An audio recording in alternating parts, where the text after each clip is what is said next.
and then spend the rest of the day, looking after the kids and everything. And she's multi-published now and everything. So yeah, it's just taking that step, I think, and making the decision to do it. Yeah.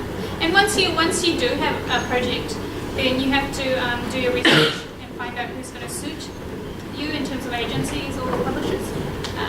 Because I think a lot of people send stuff out kind of indiscriminately, and that's just wasting, your effort really, because you want to be sending it to people who like that kind of stuff.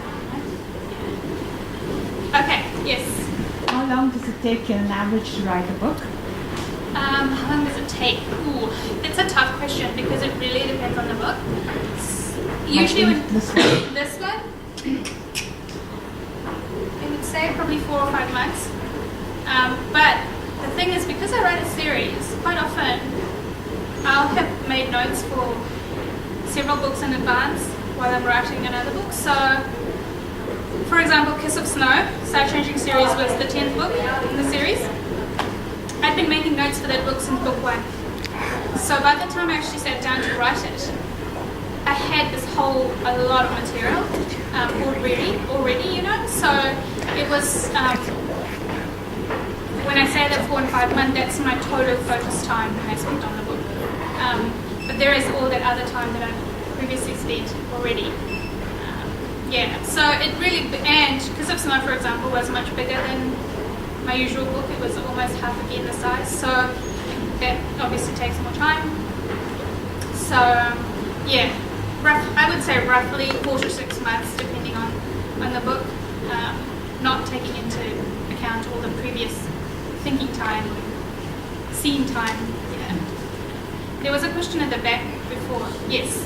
Has anyone approached you about your books towards movies? Because the concept of a world where angels and humans live together.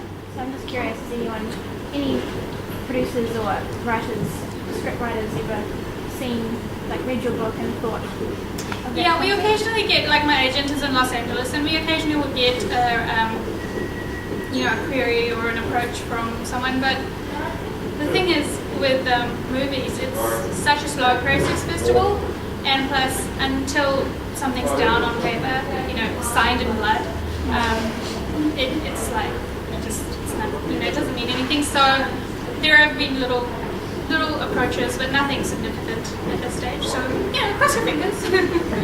Maybe one day. I think it would make a cool movie actually. Yeah. Right. Who's next? Silence. Yes. Do you feel weird if your family and friends read your book and they get you sex scenes and stuff? Not really. My mom reads all my books. No. I think as a writer you just have to let it go. Otherwise it's you end up censoring yourself, and the story is not as strong as it could be. And I think it worries a lot of people. There was a friend of mine, Meljean Brooke. She wrote this book, and she said she had a sign on the wall saying "balls to the wall," and you basically have to keep that in mind. You don't censor, yourself, because I think you lose the guts of the story. Because there's a lot of stuff in here. It's quite dark, quite violent, and I did have moments where I thought, maybe I should soften it a little bit, and then I would just say, don't do it, because it will just dilute the whole story. So yeah, you have to just let it go. But yeah, no, I've been lucky. My mum reads my stuff, my aunts read my stuff, so.